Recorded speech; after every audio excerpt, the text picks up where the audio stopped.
The opportunity is here to make a full career and make a very lucrative career, as long as you're focused on the long term and aligning with what the marketer wants. And customer user journey is a big topic for advertisers, but it should be also a big topic for publishers, because they need to understand how they participate in the journey to be able to optimize that on a brand level.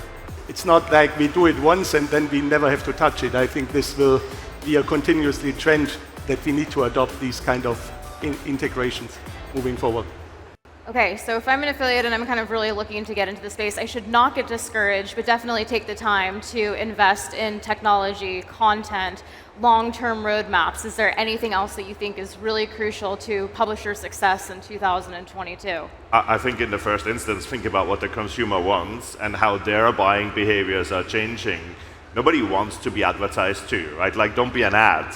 Provide some value to your consumer and the visitor to whatever your format is, your app, your blog, your Instagram, and think about what they want and how they're buying and how they're making decisions. I think that's probably the most valuable thing. Long term, I think, is the key word, right? We said we've all been in this space for a very long time, and you can too. The opportunity is here to make a full career and make a very lucrative career, as long as you're focused on the long term and aligning with what the marketer wants. So if it's too good to be true, it probably is too good to be true. Make sure you're focused on long-term business models. I think those are both great points. Investing in the technology side, I think, is very important. Using the data that you have access to. The platforms like Max Bounty or any of the platforms up here, there's a lot of data that you can access. These advertisers are providing feedback. You can use our systems to be able to see various sub-IDs, understand your traffic, how it's valuable, and then grow it sustainably, and looking for those campaigns that are going to be long-term and not just sort of a flash in the pan. It's realistically probably going to be a similar amount of work to push a campaign for a long period of time, but you don't have to keep doing it. Keep trying to find that next thing. And customer user journey is a big topic for advertisers, but it should be also a big topic for publishers, because they need to understand how they participate in the journey to be able to optimize that on a brand level.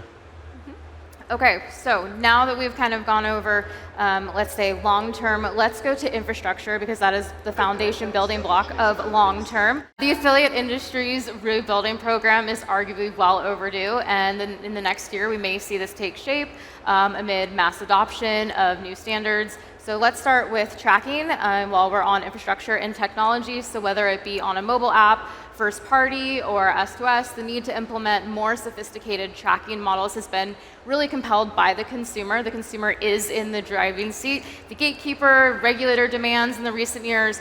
What changes do you foresee taking place in tracking? And I know that's a very open-ended question, but let's see what you have to say. I think this is already happening, right? Like, the third-party cookie has been going for some time. ITP is now a couple of years old. Advertisers on Impact.com have all moved to first-party a couple of years ago, and we're migrating them to server-to-server and API integrations. I think a challenge for most advertisers that requires a skill set and a resource that they don't really have available. So as long as they're on first party right now and they have a plan for moving to first party and server to server, that's probably a good thing to do. The other part, and I think it's not really a tracking question, but it's more a regulatory question and a consumer question, is the challenge of consent, particularly in Europe, but it's also emerging in other places like California. What are we doing to ensure that we have consent from the consumer to measure the performance of the ad or the listing or whatever we've put in front of them? And that's really the big question that we as an industry and at the kind of regulatory level have to answer. Yeah, I think in dealing with that, I'd echo all those pieces. And then we also do a lot in the mobile space. So we have mobile ad network as well. And so we have to think about ATT and SK Ad Network. And so in that, we think about view-through attribution. And there's all these different pieces. I think the really important part of it is to be curious and results-driven, right? So you want to test and figure out what's working and have an open line of communication.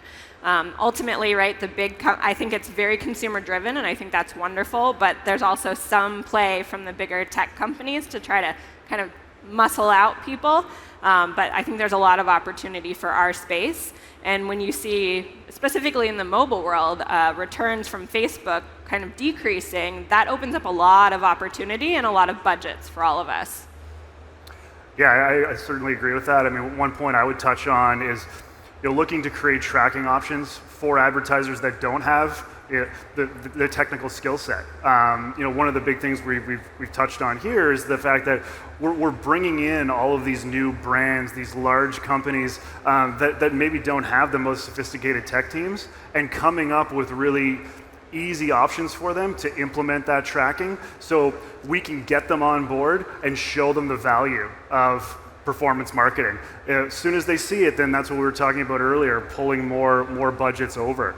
So it's really a matter of making it as simple as possible.